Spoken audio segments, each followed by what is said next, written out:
Muito bom. 7h35. E para falar um pouco mais sobre esse assunto, sobretudo sobre os incêndios florestais, as suspeitas de ação criminosa aqui no DF, a gente conversa agora ao vivo com o delegado-chefe da DEMA. Tem um nome comprido, mas eu vou falar todo. Delegacia de Combate à Ocupação Irregular do Solo e aos Crimes contra a Ordem Urbanística e o Meio Ambiente. É o Dr. Douglas Fernandes. Doutor, muito bom dia, bem-vindo. Bom dia, Ariane. Bom dia a todos os ouvintes. Estamos à disposição para tratar desse tema tão importante para o nosso Distrito Federal. Muito bem, doutor. Ontem mesmo, inclusive nesse fórum, houve um dado divulgado pela corporação bastante impressionante, de que em todo o ano passado a Polícia Civil fez mais de 170 prisões relacionadas ao crime de grilagem de terras aqui no DF.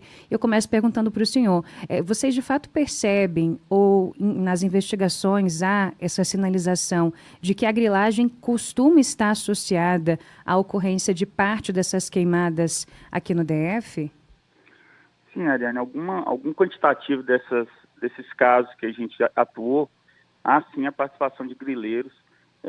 Inclusive agora, recentemente, na semana passada, um desses casos que foi encaminhado lá para a nossa delegacia para a realização do flagrante, foi de uma ação de 2 rapazes ali na região de Planaltina, que estavam tacando fogo na vegetação a fim de construir naquele local. Então, assim, a gente percebe, em alguns casos, essa ligação entre os incêndios e a grilagem de terra, sim.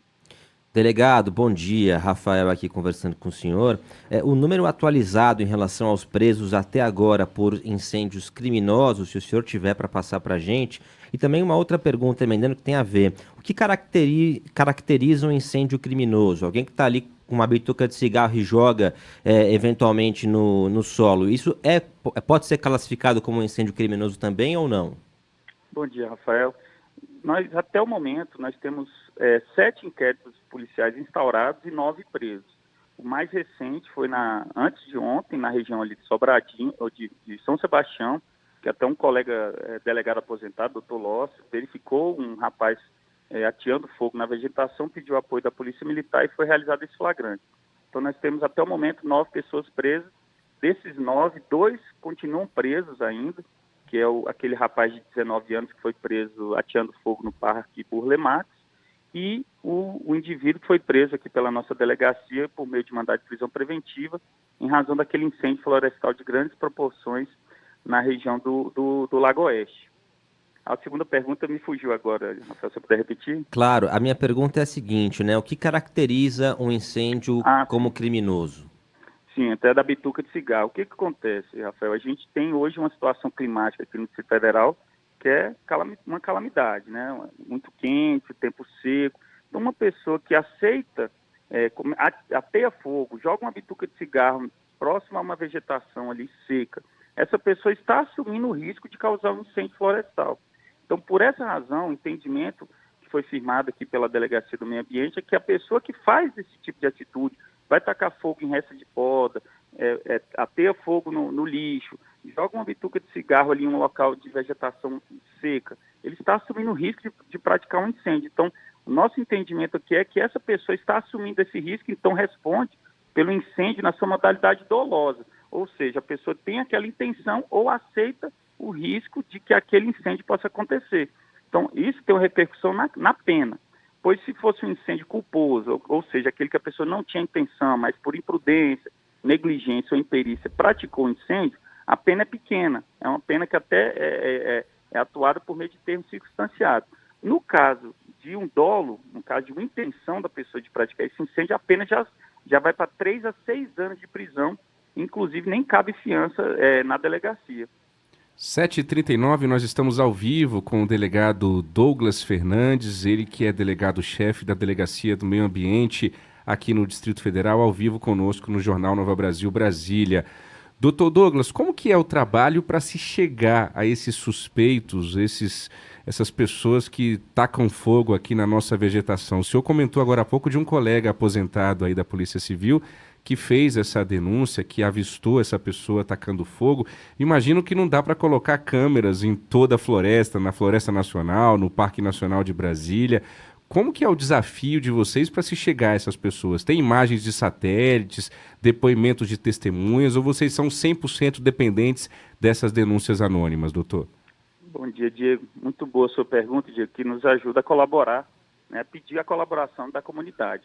Você bem pontuou, realmente a gente tem câmeras em alguns locais, né, porque muitos pontos desses são, a pessoa ateia fogo, ele é próximo a uma rodovia, então muitas vezes tem uma câmera ali próximo. Então a gente trabalha tanto com inteligência, como com câmeras, com testemunhas muitas vezes, com sistemas informatizados. Hoje nós temos uma parceria junto com a Polícia Federal, que tem um programa chamado Brasil Mais, que disponibiliza imagens de satélite de todo o Brasil, e a gente pode utilizar essas imagens, muitas vezes até para verificar como foi a evolução desse incêndio, como foi, né, como a Ariane tratou da questão da grilagem, como iniciou a grilagem, como iniciou a abertura de vias. Então a gente utiliza muita tecnologia também na atuação desses casos, mas sem dúvida nenhuma, as denúncias anônimas, elas são fundamentais para que a gente consiga localizar essas pessoas. Então a gente faz sempre esse apelo, né, à população para confiar na polícia, fazer as denúncias por meio do nosso canal mais conhecido, que é por meio do número 197 da Polícia Civil, em que as denúncias são 100% anônimas e nos ajudam muitas vezes a elucidar esse tipo de crime em razão do fato, como você bem disse, de não haver câmeras em algumas localidades. Então a pessoa, muitas vezes, ela não vai atuar, não vai abordar aquela pessoa que está fazendo aquela queimada, que pode ter uma situação que é perigosa para ela, mas ela, naquele momento, pode fazer essa chamada para a Polícia Civil e também para o Corpo de Bombeiros, para já fazer acabar com aquele fogo, né? Acabar com aquele fogo e a denúncia para a Polícia Civil com o máximo de informações possível, né? A roupa que a pessoa está vestindo, se tiver um carro, falar qual a marca do carro, a cor, a placa, se possível.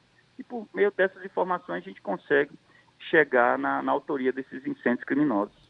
Doutor Douglas, o senhor falou sobre as prisões, não é? Que até o momento foram 9 pessoas aí detidas, suspeitas de envolvimento nesses incêndios florestais. Diz que 2 delas continuam presas, então 7 acabaram sendo soltas. O senhor também falou sobre a questão das penas, que quando o crime é ali doloso, as penas tendem a ser mais duras. Ontem a gente conversou aqui com o presidente do IBRAM, o Rony Nemer, e ele até citou um caso em que, se não me engano, no Parque do Sudoeste, havia 1 ou 2 pessoas ali, não sei se chegaram a atear fogo, mas pelo que eu me recordo, sim, elas acabaram detidas, mas no mesmo dia elas foram liberadas, então houve uma ação efetiva da polícia, mas acabaram sendo soltas. Vocês percebem que para os crimes ambientais a gente tem uma legislação que ainda traz algumas brechas que acabam dificultando o trabalho tanto da Polícia Militar quanto da Polícia Civil, ou seja, vocês investigam, prendem, mas a tendência é que essas pessoas acabem sendo soltas com alguma facilidade ou depende muito do caso? Adriano, depende muito do caso, mas realmente é um ponto que a gente sempre trabalha na questão ambiental, realmente o quantitativo de pena. Por exemplo, um dano ambiental causado ali numa área de preservação permanente, que é uma área ali num curso de rio, nas proximidades de um rio, a pena desse crime é de 1 a 5 anos de prisão, dando um exemplo, né? Então, 1 a 5 anos. Normalmente a pessoa não tem outras passagens criminosas, então ela vai provavelmente ter uma pena de 1 ano, então não chegará a ser presa no final de um processo. Então, muitas vezes, a única pena que ela tem, assim, digamos, né, pena entre aspas, aqui, seria essa prisão em flagrante, que ela ficaria pelo menos ali as 24 horas presa até ser submetida a uma audiência de custódia. Também, o crime de parcelamento irregular do solo, que é ligado à questão da grilagem. Nós temos uma pena de 1 a 4 anos, que pode chegar a 1 a 5 anos. Também uma pena muito baixa. Então, que muitas vezes a pessoa é presa em flagrante e o judiciário muitas vezes nem tem uma opção. A própria legislação estabelece que uma pessoa que vai ter uma pena de até 5 anos, se ela for condenada, muitas vezes ela não vai ficar presa. Então, ela manter uma pessoa dessa presa ao longo do processo é considerado muitas vezes por muitas pessoas desproporcional. Por essa razão, eles são soltos. Já o crime de incêndio, nesse caso, nessa modalidade que a Delegacia do Meio Ambiente tem, realizadas as prisões e indiciadas essas pessoas no artigo 250 do Código Penal, a pena já é um pouco maior, de 3 a 6 anos e, no caso de incêndio e vegetação, pode chegar até 8 anos. Então, muitas vezes, as pessoas podem chegar a um fim do processo a cumprir, pelo menos, um regime semiaberto. No caso específico do indivíduo que é investigado aqui pela nossa delegacia, que foi preso lá pelo aquele incêndio de grandes proporções lá no Lago Oeste. Ali, além do incêndio, que teria essa pena majorada de 3 a 8 anos, também houve um dano às unidades de conservação, porque tinham 2 áreas de preservação ambiental ali, tanto a APA do Cafuringa quanto a APA do Planalto Central. Então, além do incêndio, a gente conseguiu indiciar esse indivíduo no dano ambiental. Então, as penas podem chegar até 13 anos, se somadas às penas máximas.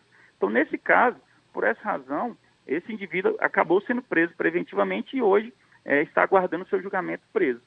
Delegado, uma última pergunta. Nosso tempo, infelizmente, está acabando, mas dá para fazer uma pergunta rápida ainda aqui. O senhor citou a importância do uso da tecnologia, né, para ajudar ali o combate aos incêndios, também aos criminosos. Como que é feito esse trabalho de cooperação entre as polícias, o Corpo de Bombeiros, os órgãos de combate aos incêndios? Como que é feito esse diálogo entre vocês no cotidiano? Ele é simples ou ele tem que passar ali por um certo filtro?